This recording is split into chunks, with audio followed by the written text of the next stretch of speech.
project related to climate change in our development planet, drink the same water and breathe the same air, into actions and results. It is alarming that we have reached the point where people are at levels. The Paris Agreement rests upon the adoption of the Paris Agreement is just the beginning of a long. I wish to thank Her Excellency. Thank you very much, Mr. President. Sir, I'd like to begin by thanking for a global agreement on climate, which we achieved all together in Paris on 12 December 2013. One of solidarity and strict compliance with our commitments to breathe new life to benefit future generations. Together, our countries are going to have to ensure the successful energy transition globally so as to drastically cut in time. We shall be emphasizing the improvement and the building of our economy with our green strategy and need to adapt our economy in view of climate limitations to take a step further so as to ensure that the current dynamism is lasting, irreversible. Technological progress serve all, as well as progress made in combating climate, such that they can live on it and flourish. This is reiterated our commitment to combat climate change. China and the United States of America within this 1.5 years have concluded their third bilateral agreement, and as you've just heard, 主席说谢谢亚道夫总统做的发言。下一位。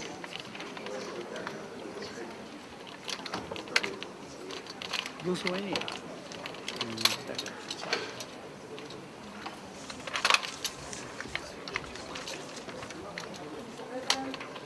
President, ladies and gentlemen, the Paris Agreement we signed today is ambitious, universal, and verifiable. It required all sides to compromise and unite for common cause. More importantly, it is a win-win for the planet, win for the people, and win for the economies.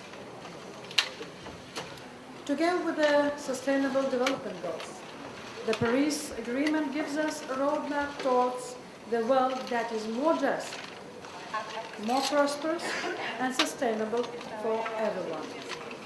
For all of us, climate action means better health, more growth, and more jobs. Now that the talking is done, it is time for action, the time for results.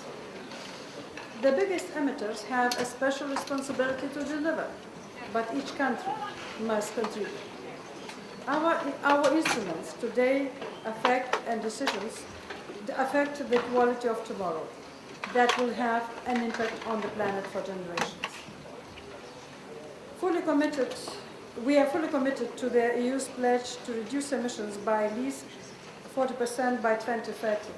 And my country, Lithuania, is a clear example that rapid economic growth is possible without harming the environment. First, we have demonstrated that an increase in GDP does not have to be followed by more greenhouse emissions.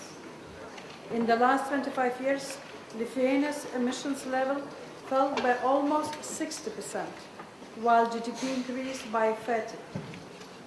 Secondly, we are rapidly increasing the share of renewables in our society. This year, we have reached the target of producing over 23% of energy from renewable resources. And finally, it is important to note that although nuclear energy can be a component of clean energy strategy for all, but the safety of all nuclear infrastructure must be ensured. Because the consequences for nuclear accidents would affect much more than one country. The whole region would risk contamination and face long-term environmental and health impact. That is why all nuclear power projects must be implemented in line with international law, transparency, and in cooperation with the neighbors in the region. Mr. President, the implementation of Paris Agreement is not someone else's problem. It is our responsibility.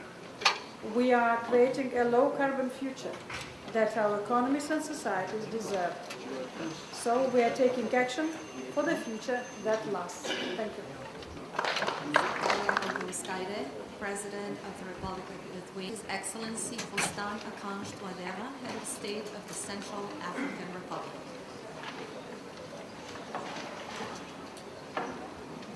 Merci, Monsieur le Président. Mesdames, Messieurs les chefs d'État, au fin de la signature de l'accord de Paris sur le climat, je voudrais, à titre de rappel, dire